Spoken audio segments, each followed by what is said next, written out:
dessa vez o Congresso foi longe demais. Você já conhece a PEC da blindagem? Sabe o que ela significa para você e para eles? Pessoal, é algo criminoso e que devemos compartilhar e divulgar em massa para que não haja essa votação favorável a essa PEC. Porque o que prevê nessa PEC é algo criminoso, algo como deixar livre todos os golpistas da tentativa de golpe de Estado. E digo mais, corrupção sem punição. Tudo isso está em votação lá na Câmara dos Deputados. Mas você não vai acreditar o que esse bolsonarista falou. Você sabe quem é ele? É o Sostenês Cavalcante. Ele é o líder do PL na Câmara dos Deputados. E ele falou um absurdo. Falou algo que me deixou indignado. Como se a população brasileira não tivesse o direito de saber como funciona essa PEC. Pois o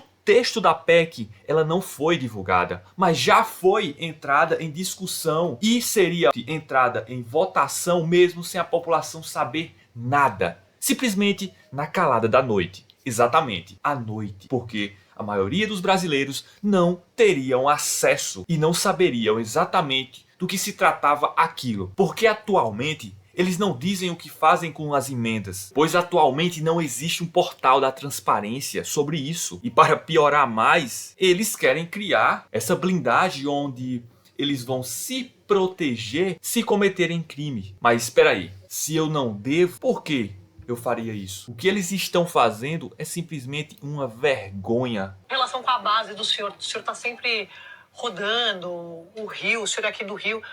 Isso é uma pauta das ruas? O senhor ouve isso, essa demanda? Nossa, a gente quer votar a PEC das prerrogativas, a gente precisa blindar os parlamentares. O senhor ouve isso do eleitor? E o deputado Lindbergh também, eu queria ouvir essa resposta dele. Quero saber... Vamos lá. Essa é uma PEC das prerrogativas do parlamento. Lógico que esse não é um assunto familiar ao eleitor. Quando se votou a mudança da Constituição da originária de 88, não era uma pauta do eleitor, era uma pauta necessária. Representando a sociedade, uma parcela da sociedade. Como não é do conhecimento do eleitor? Então, por que vai votar? Porque a adultização é uma pauta do eleitor.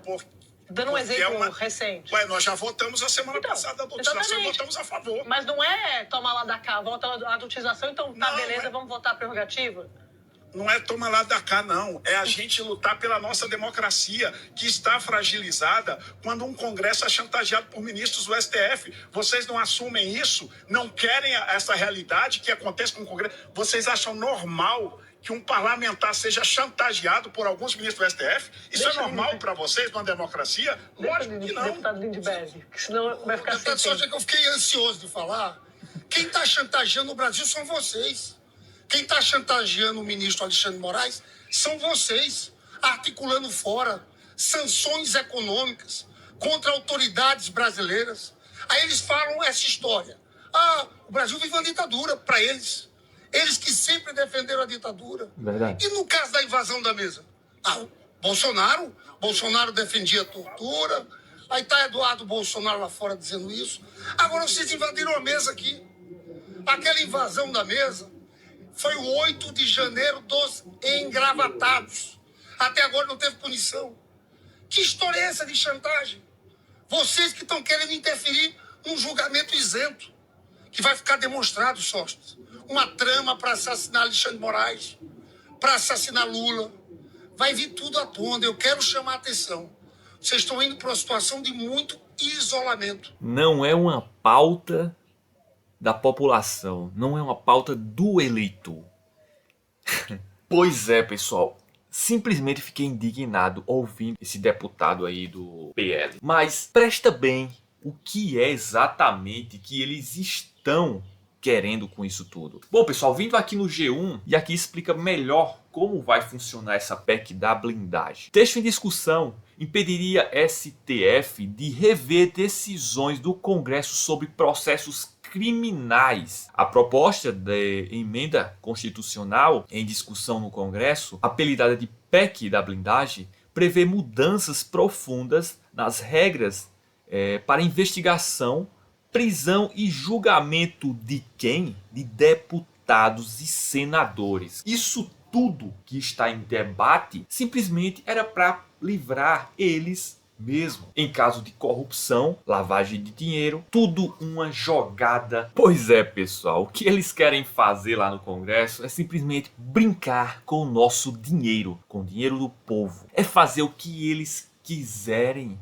E simplesmente tudo bem. É fazer com que o STF não interrompam mais a corrupção dentro do Congresso. Está visível que o Congresso não trabalha para o povo, mas o povo colocou eles lá. Então, o problema está onde? Está na hora que você e eu vamos votar e vamos escolher um Congresso corrupto, aonde eles escancaram a corrupção, aonde eles escancaram que o povo é que se... Eu quero que você veja esse comentário da comentarista lá da Globo News, que ela destaca exatamente cada ponto necessário e que a população deve prestar atenção. Qualquer contorcionismo retórico nesse momento não vai colar.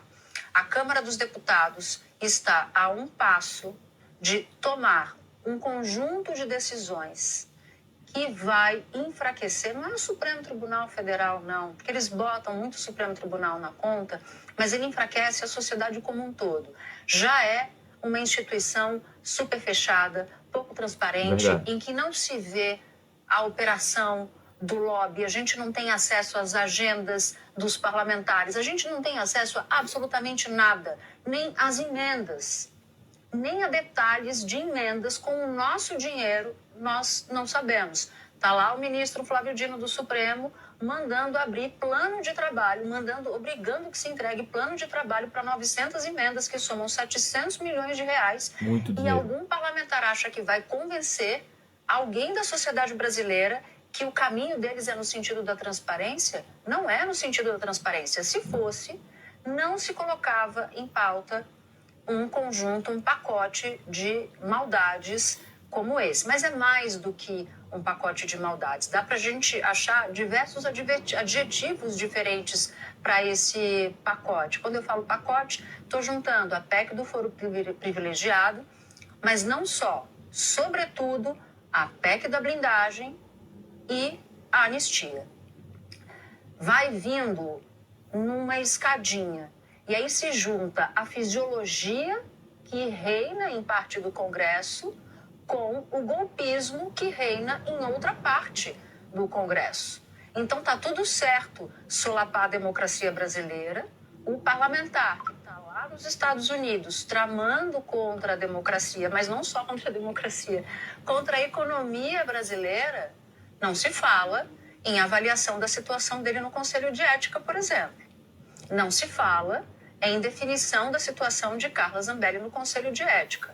Flor de Lis, todo mundo sabe qual é a história. Demorou, olha, um tempão para que o plenário avaliasse o caso dela. Sentou em cima. Desculpa, Natuza, com um detalhe que ela já tinha sido condenada na justiça por homicídio do marido. Exatamente. Então, condenada por assassinato, o Conselho de Ética levou um tempão ainda para avaliar o caso dela. Exatamente. Então, tudo passa a ser permitido. Se muita coisa já era permitida antes, avalie quando esse pacotão de maldades passar, esse pacotão de impunidade passar. Daria até para discutir da maneira correta. Vamos discutir, então, o foro privilegiado? Tá certo. Tem gente séria que diz que o foro privilegiado tá errado que fique no Supremo Tribunal Federal. Mas como é que é uma discussão séria sobre isso? É uma discussão que requer tempo, comissão, parlamentares discutindo à luz do dia e não na calada da noite. Nós não conhecemos o texto que vai à votação. Nós não conhecemos o texto. E eles fazem isso de propósito, que é para que a imprensa não cobre e para que a sociedade não conheça. E enquanto muita gente assistia a isso calado, essas pautas vão passar a rodo. Então, se a Câmara dos Deputados está a um passo do desatino, eu diria que o presidente da Câmara, Hugo Mota, está a um passo de se tornar um líder minúsculo na Câmara dos Deputados por permitir que tudo isso aconteça sem discussão, sem participação da sociedade. Bom, pessoal, ficou claro aí nos comentários que eles estão trapaceando contra a população, que esse Congresso atual são de corruptos. É como ela falou, tem pessoas sérias? Tem, óbvio que tem. Em sua maioria mostra que não são não. E não é de hoje que esse Congresso corrupto está tomado lá. Já faz muito tempo. E que as pessoas, ano a ano de eleição, votam neles. Mas como é que a população chega a votar nos corruptos desses? É aí que a gente entra nos municípios e onde eles despejam dinheiro. É aí onde chega a corrupção com essas emendas. Essas emendas muitas vezes vão para o município. E qual a consequência disso para a população? Ficou curioso? Eu também estou. Vamos lá. Cláudio, em português bem claro, se a PEC da blindagem passar no Congresso, quais são as consequências? Se a PEC da blindagem passa no Congresso, a gente cria um salvo-conduto para o cometimento de crimes por congressistas. Né? E por que isso? Porque você precisa mobilizar todo o aparato de tomada de decisão do Legislativo para permitir que uma investigação avance em relação ao parlamentar, né? Se o que avançar for isso que tem sido ventilado. Né? Porque, por exemplo, você precisa ter autorização do Supremo muitas vezes para uma busca e apreensão, para uma prisão preventiva, uma prisão temporária. E se tudo isso depender da autorização do Congresso, a gente sabe que, na realidade, a chance dessas coisas acontecerem é ínfima. Ficou claro, né? Pessoal, mas se você chegou até aqui, se inscreve no canal, deixa o like e comenta. Comenta o que você acha. Vamos fortalecer a nossa luta pela democracia e não vamos deixar que esses canalhas tomem conta do Brasil dessa forma. Juntos podemos mudar isso daí. Mas para que isso aconteça, precisamos divulgar e compartilhar cada ideia em conjunto. Obrigado por assistir até aqui e até o próximo vídeo.